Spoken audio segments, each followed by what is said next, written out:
भाई साहब ने संस्था के विस्तार को बढ़ाने में बहुत बड़ा योगदान दिया है।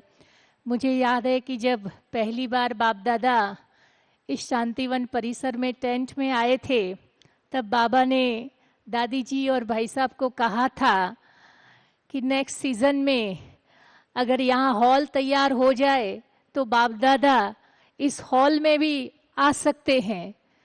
तो बाबा ने कहा, स्वयं भगवान ने कहा, और वो कार्य असंभव होना था ही नहीं। और उस चैलेंज को भाई साहब ने इतनी शिद्दत से उठाई कि 8 महीने में उन्होंने इस डायमंड हॉल को तैयार करके दिया और इसमें फिर बाप दादा की पधरामणी हुई। तो ये भाई साहब की दृढ़ निश्चय की परख थी कि भगवान ने कहा है तो वो कार्य हुआ ही पड़ा है, सिर्फ हमें अंगुली का सहयोग देना है। तो भाई साहब हमारे ऐसे कोहिनूर के हीरे थे जिनको स्वयं ब्रह्मा बाबा ने, मम्मा ने तराशा था, स्वयं दादी जी ने उसमें निखार भरा था, उसको संवारा था। तो ऐसे भाई साहब सच में रहम दिल के सागर थे। उनकी जो भी बीमारियां आई, एक एक बीमारियां भी सेवा का रूप बनती गई। जब पहली बार उनकी बाईपास सर्जरी हुई और उसी सर्जरी के प्रति स्वरूप में ग्लोबल हॉस्पिटल का निर्माण हुआ, वो बीज, वो संकल्प वो बॉम्बे से लेकर के आए थे और यहाँ पर हॉस्पिटल बना। और हॉस्पिटल के निर्माण के साथ साथ हमारी संस्था सोशल लेवल पर भी इतने अच्छे कार्य कर रही है। वो छवि को समाज और देश के सामने रखने में भाई साहब ने बहुत बड़ा योगदान दिया। और इस कार्य में हमारे डॉक्टर प्रताप भाई भी उनके बिल्कुल अंग संग रहे। दोनों एक साथ जब बैठते थे, आपस में बातें करते थे, चर्चा करते थे, तो ऐसे लगता था कि 2 शरीर एक आत्मा है। भाई साहब की हर बात को पूरा करने में, साकार करने में प्रताप भाई जी ने भी बहुत बड़ा योगदान दिया है। आज मौका है और अवसर भी है कि आप अपनी दिल की भावनाएं हमारे भाई साहब के प्रति रखें। हमारे डॉक्टर प्रताप भाई ग्लोबल हॉस्पिटल के डायरेक्टर हैं और हॉस्पिटल के एक्सपांशन में भी उनका बहुत बड़ा योगदान रहा है। आज अपने भावों को हमारे सामने रखेंगे डॉक्टर प्रताप भाई जी।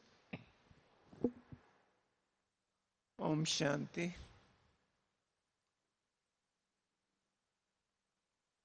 भ्राता जी की जो सेवा में विस्तार की भावना रहती थी, वो केवल एक ही बात रहती थी कि सब जो यहाँ रहते हैं या जो आसपास रहते हैं उन सबको सुख मिले।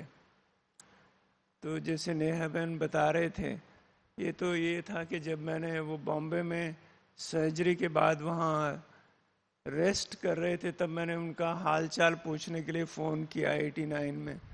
तो तभी मुझे कहा कि भाई हम लोग हॉस्पिटल बना रहे हैं और आपको छोड़ के आना है चंडीगढ़ से। तो वो बॉम्बे में ही उनका बीज पड़ गया था। और बात ये, जब मन में कुछ होता है, वो सोचते थे कि मैं तो बॉम्बे चला गया लेकिन बाकी किसी को तकलीफ होगी तो वो कैसे करेंगे। तो इस भाव से उन्होंने वहाँ ही इसकी सारी योजना बना ली थी।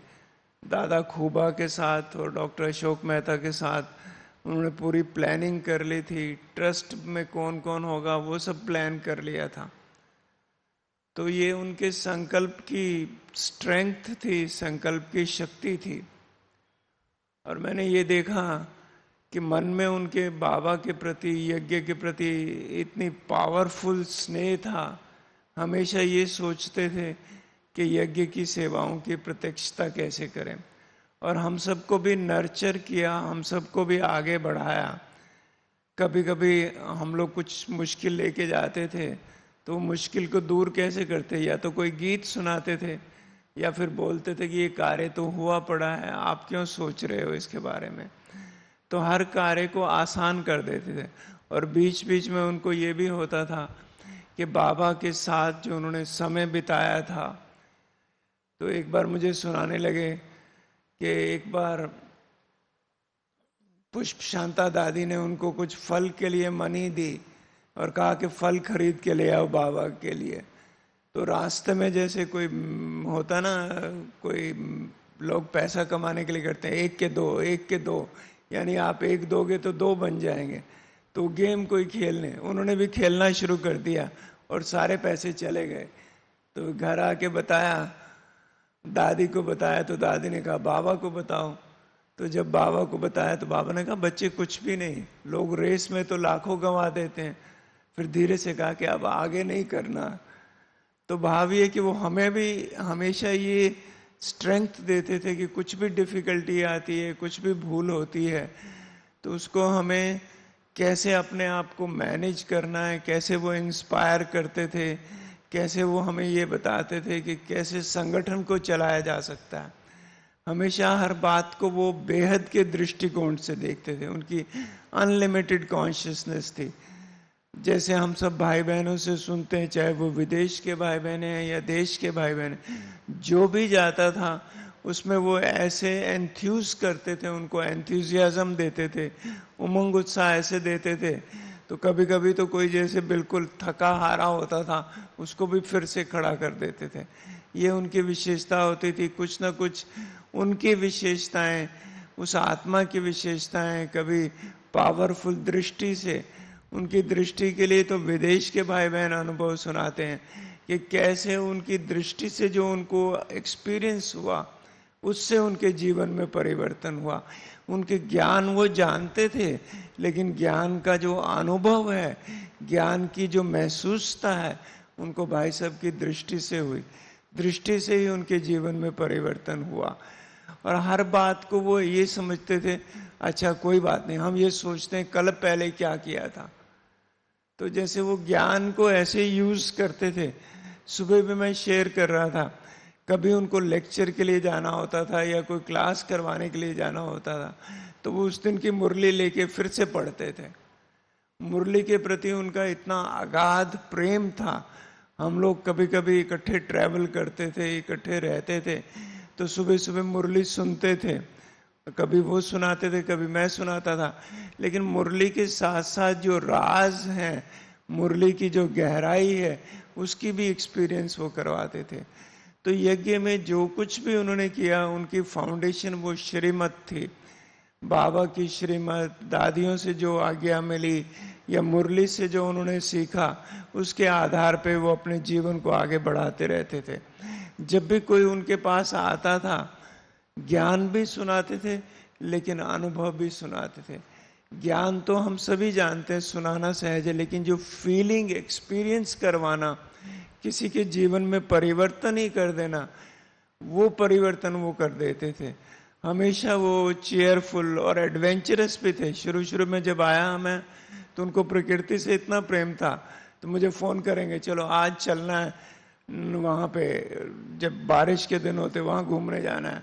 दादा आनंद किशोर होते थे, बनारसी भाई होते थे, हम लोग फिर घूमने ले जाते थे।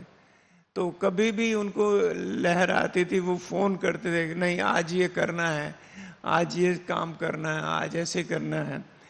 हर बात को जैसे वो इतना लाइटली समझते थे और लाइटली लेते थे कि मुश्किल से मुश्किल काम भी आसान हो जाता था।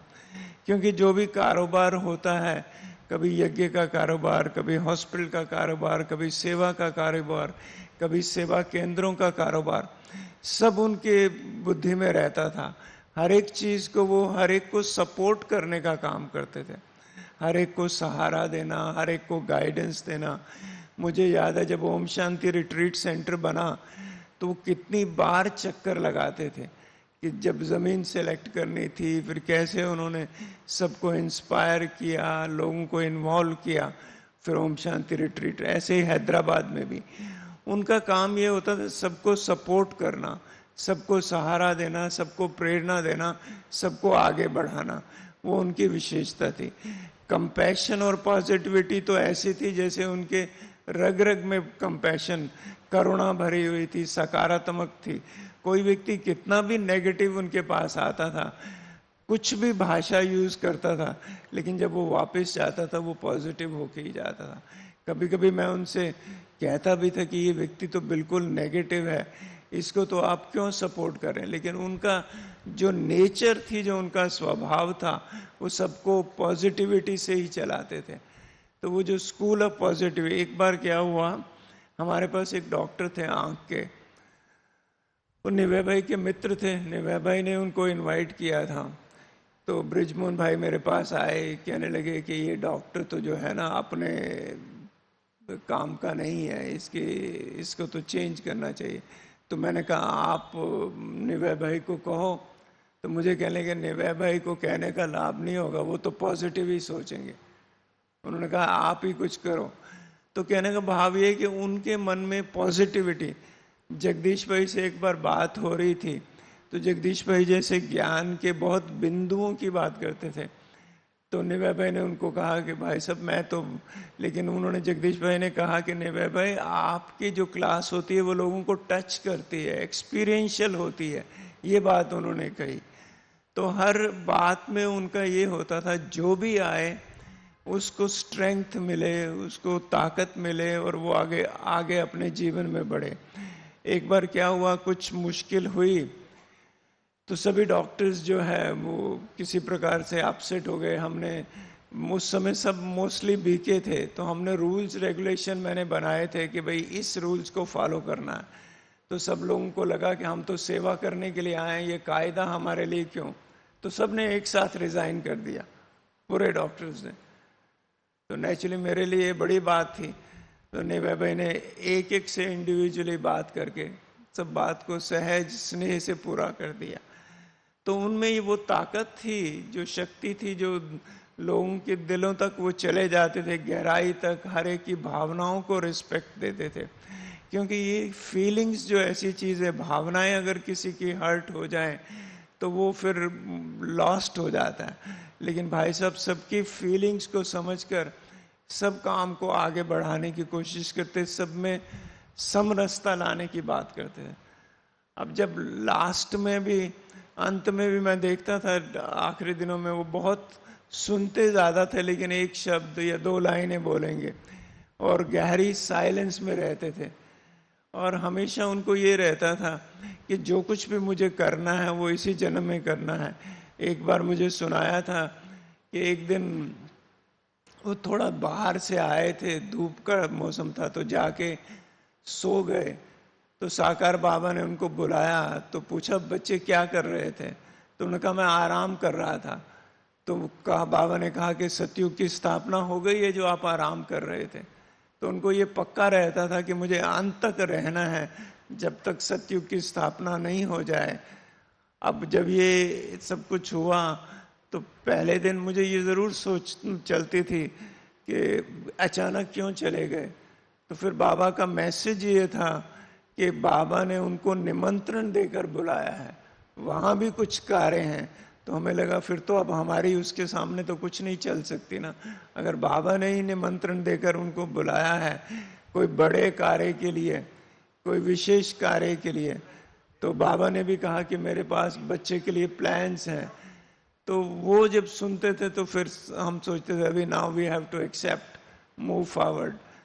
तो अभी ये जो कार्य चल रहा है, पिछले कुछ महीने तक तो भाई साहब के शरीर छोड़ने से पहले उनके मन में एक ही बात होती थी, एक नया हॉस्पिटल बनाना है, 250 बेडेड होगा, 16 स्पेशलिटीज होंगी। तो मैं उनसे बात करता था, मैं कहता था भाई साहब इतना बड़ा काम हम कैसे करेंगे, हम इसको शुरू करें 6 स्पेशलिटीज से शुरू करें, 100 बेड से शुरू करें। तो भाई साहब ने फाइनल के दिनों में ये एक्सेप्ट कर लिया कि आप अभी 100 बेड्स का हॉस्पिटल शुरू करें और उसमें 6 या 7 स्पेशलिटीज होंगी।